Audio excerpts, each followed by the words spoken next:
Hey all, it's David Ducker coming back at you, and today we're going to be talking about the synergy of stats and role playing, stats and RP, and how they, in my opinion, they have to mesh. I'm rambling here, I'm stuttering, stuttering, but that's because this video is more of an opinion piece. I'm not convinced that I'm correct, as I often am. I'm often convinced that I am correct, and there's only one way to do it. The Juice Master will confirm this, that I'm very opinionated. But I'm not convinced that I'm right this time. I think I'm right, but I might not be.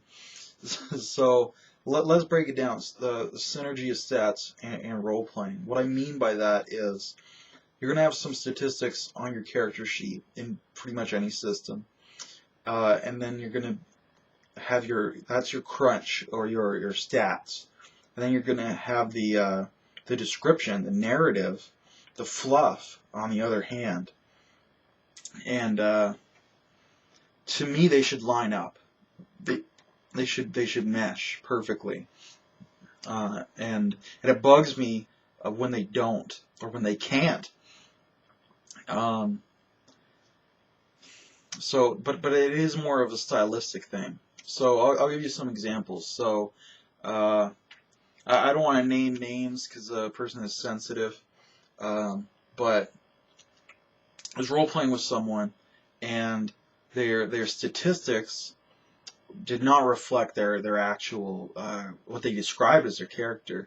So their character is very thin and small. Just a very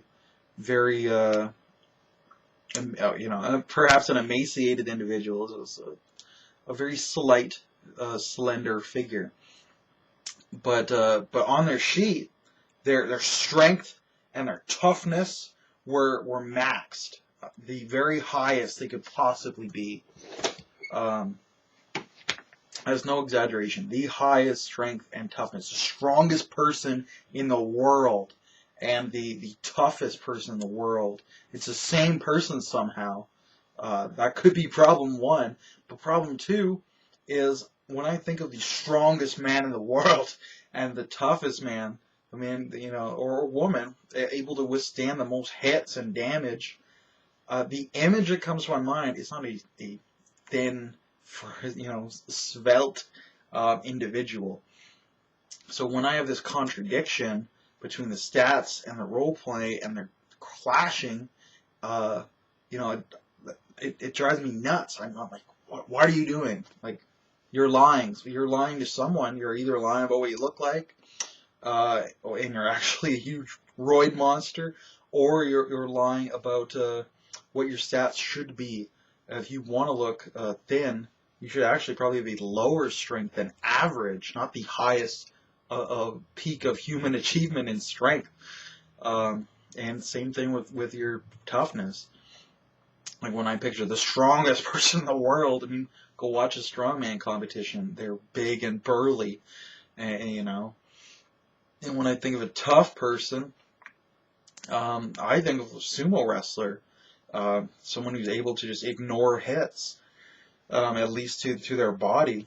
Most people will be upset if you hit them in the head, but if you want to talk about like hits to the body, the bigger, the better for absorbing damage. So I think of like a sumo wrestler, and it can cause problems in other areas besides just the physical as well. Like if you're confronted with a riddle. This was something else that happened. We were confronted with a riddle, and my character is really stupid. In real life, I'm not very stupid. I might say stupid things from time to time, but who doesn't? So in real life, I solved the riddle. I did. David Ducker outside the game.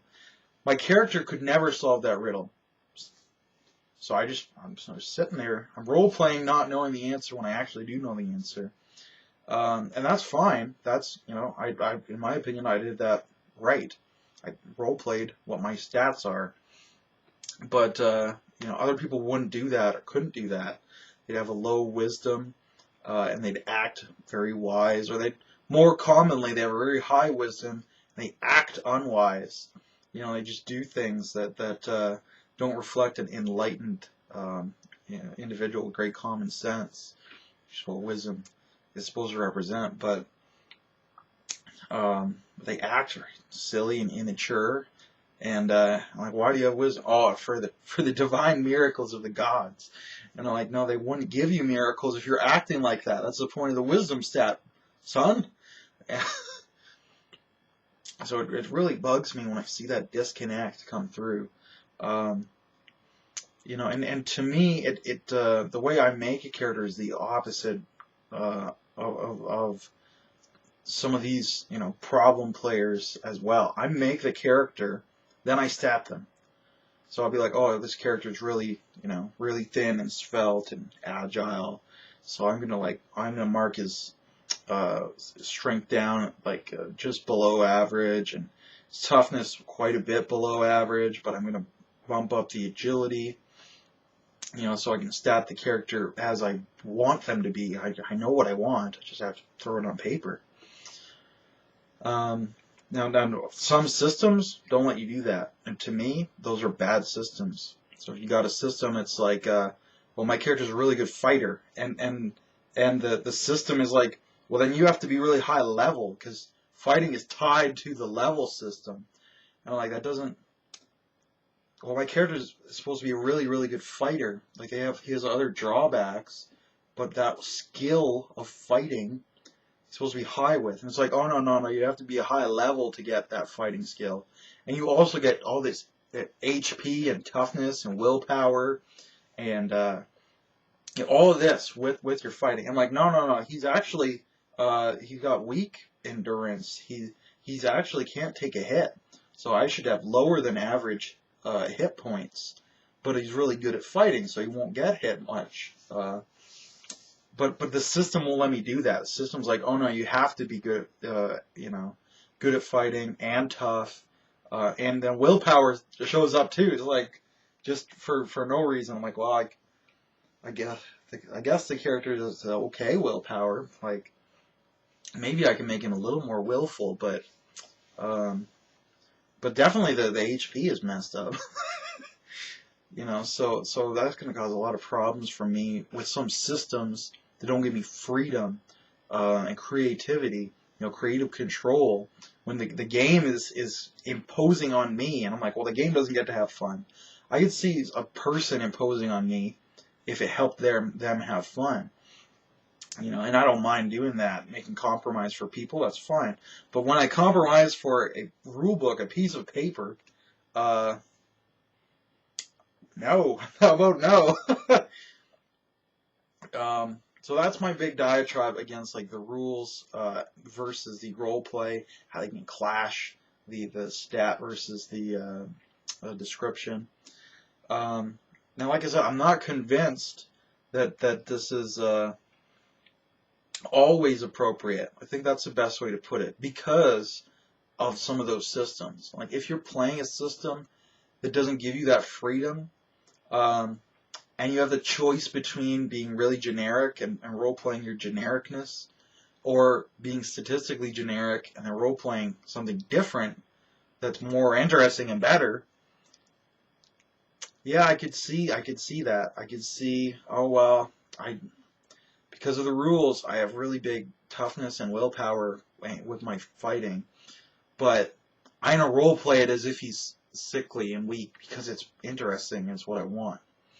So I can kind of see that compromise. If there's some other outside force, like if you have to play this system that's bad, or if that's the only real time I can think of. If you have the option to not do it, please don't do it.